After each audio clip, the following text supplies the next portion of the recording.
नाही, मी तुम्हाला सांगितलं होतं की योगींच्या सभेमध्ये आठवा कोणीही एवढ्या अंगावर कुणीही निवडणूक केली नव्हती. चंद्रबाबू कुणीतरी अंगावर घ्यावं.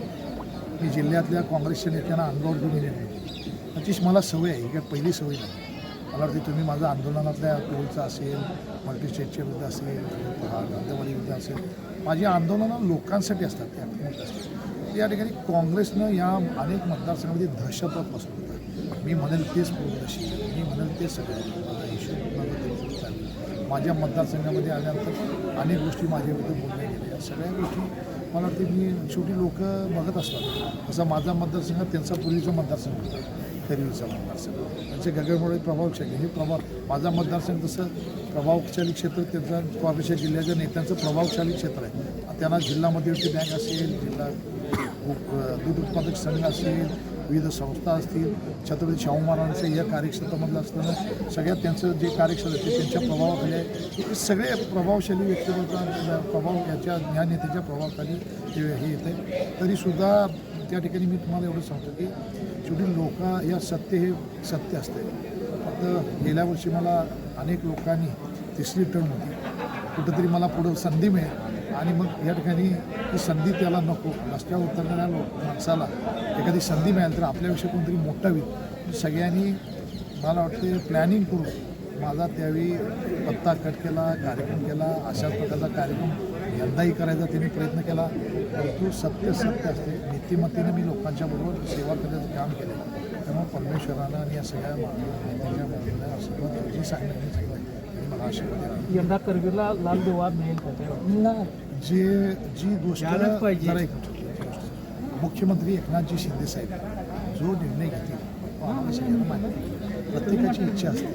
मी जर माझी तर विद्यार्थी चळवळीपासून मी काम करतो. आज 35 वर्ष काम करतो. विद्यार्थी चळवळीमध्ये काम केलं. माझं कार्यक्षेत्र फक्त करवीर मतदारसंघ नाही आहे. जिल्ह्यामध्ये माझ्या विद्यार्थी चळवळीमध्ये अनेक लोक आहेत. 5 जिल्ह्यामध्ये मी त्या विद्यार्थी चळवळीमध्ये काम करत होतो. त्याचबरोबर मी साखर कारखान्याचा बरोबर 31 वर्ष संचालक आणि चेअरमन म्हणून 20 वर्ष मी काम करतो. सहकार, कला, क्रीडा क्षेत्र, खेळामध्ये माझं काम आहे. खेळाच्या मध्ये आज माझ्याकडे कुस्ती संकुल उभा आहे. या ठिकाणी मी स्वतः खेळाडू आहे. माझी नेमबाजी प्रशिक्षण केंद्र आहे आणि खेळाला मी या ठिकाणी प्रोत्साहन देतो. खेळायला खेळायला पैलू पडायचं काम या ठिकाणी रात्रंदिवस मी राबलं. त्या ठिकाणी कॅपॅबिलिटी माझी आहे निश्चितपणे. या की सगळ्या आमच्या मतदार संघातील आणि जिल्ह्यातील अनेक लोकांना आपलं शेवटी मी शिक्षणामध्ये सुद्धा BSc झाले. मी सगळ्यांच्या इच्छा असणार, कोणाची इच्छा असणार नाही. शेवटी मुख्यमंत्री एकनाथजी शिंदे साहेबचे निर्णय घेतो. त्यांच्यासमोर आपल्या मुलाची गाडी अडवल्याचा उल्लेख आपण केला. कुठे दडपशाही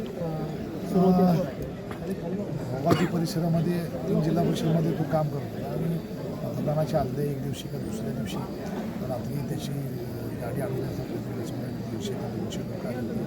त्याला बाहेर यायसाठी गाडी करताना बाहेर आव्हान दिले होते. तो शांत बसला होता. गाडीमध्ये सगळं आमचा एक सुमित पाटील म्हणून आमचा पदाधिकारी आहे, ठाण्या वाघ आहे. तो एकटाच गाडीतून बाहेर उतरल्यानंतर सगळे 150 बाजूला पळाले. मी त्या लोकांना मी सांगितलं अशा पद्धतीनं तुमचीही लोक पलीकडच्या मतदारसंघ आमच्या प्रभावशाली क्षेत्रामध्ये येत असतात. आम्ही कधी असली कृती केली नाही आणि असं करणारही नाही. तर वारंवार अशा गोष्टी काय मिळत जातात. वेगवेगळ्या ठिकाणी सोशल मीडिया असेल, अनेक ठिकाणी अपमान केला आमच्या फॅमिलीचा, मुलाबाळांचा वेगवेगळ्या ठिकाणी अपमान करतो. आम्ही अपमान आज तारखेला सहन करतो आहे. शेवटी मी खेळाडू आहे आणि मी त्या ठिकाणी चांगला रनर आहे. त्यामुळे मला माहीत आहे की खेळाडू देखील आपण करतो. अशा प्रकारे दडपशाही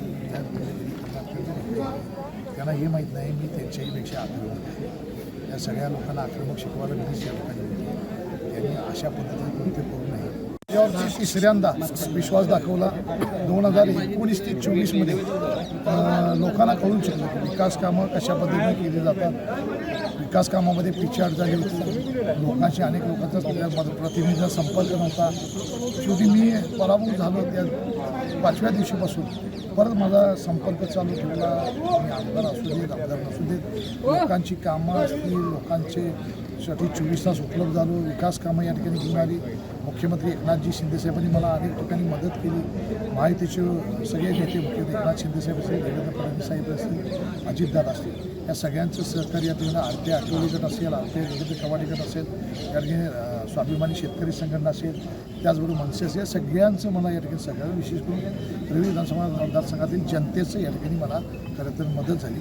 त्याचबरोबर मी स्वर्गीय दिग्विजय खानविलकर साहेबांचं या ठिकाणी मी भावपूर्ण त्यांना अभिवादन करतो. कारण खानविलकर साहेबांनी मला पहिल्या निवडणुकीमध्ये सातत्यानं मला या ठिकाणी आत्तापर्यंत मदत केली. ते माझे वडिलांच्या समान होते. खानविलकर साहेब या ठिकाणी निश्चितपणे आम्हाला आदळतील आहेत. त्याचबरोबर मला महादेवरावजी माडिक साहेब यांचा आशीर्वाद मिळाला. खासदार धनंजय मुंडामाडिक यांचं सहकार्य या ठिकाणी लागलं. या सगळ्या नेत्यांच्या बरोबर अनेक पदाधिकारी नेते मंडळी यांचं या ठिकाणी सहकार्य लाभलं. हा मतदारसंघ तसा काँग्रेसचा बालेकिल्ला आहे. या मतदारसंघात कायम चुरसच असते याची मला जाणीव आहे. आणि 70,000 मताचे जे लोकसभेला होतं ते कट करायचं होतं. त्याचबरोबर विशेष करून दिवंगत PM पाटील यांचं निधन 4 महिन्यापूर्वी झालं होतं. पण ती सहानुभूतीची लाट शेवटी घरामध्ये देऊन झालं तर ती सहानुभूतीची लाट ही असतेच. मला जर अधिक ज्यावेळी जाणवलं की भोगावती परिसरामध्ये अनेक परिसरामध्ये कळू तालुक्यातील त्यांचे मतदानाविषयी कटआउट आणि फोटो बघायचे असते. ते इलेक्शन नियमाला धरून नाही फोटो उभा केले त्याच्या संदर्भात लोकांना घेऊन शब्दात घेऊन मतदानाला गेले. अशा प्रकारची सहानुभूती निर्माण करायचा प्रयत्न केला. भावनिकता होती, भावनिकतेचा प्रयत्न केला. हे सगळं भावनिकता 70,000 सगळी या सगळ्या गोष्टी मला पार करायच्या होत्या. या सगळ्या पार करून सगळ्या जनतेच्या आशीर्वादाने या ठिकाणी आज मी परत एकदा लोकप्रतिनिधी तिसऱ्यांदा मला या ठिकाणी निवडून दिलं.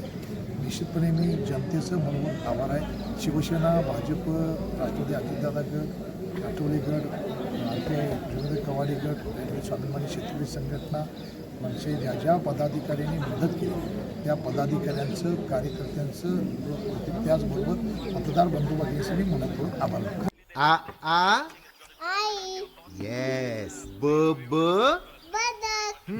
क क कणीदार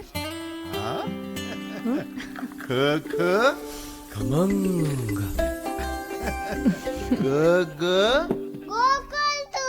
अशाच नवनवीन अपडेट पाहण्यासाठी आमच्या KK न्यूज चॅनेलला सबस्क्राईब करा.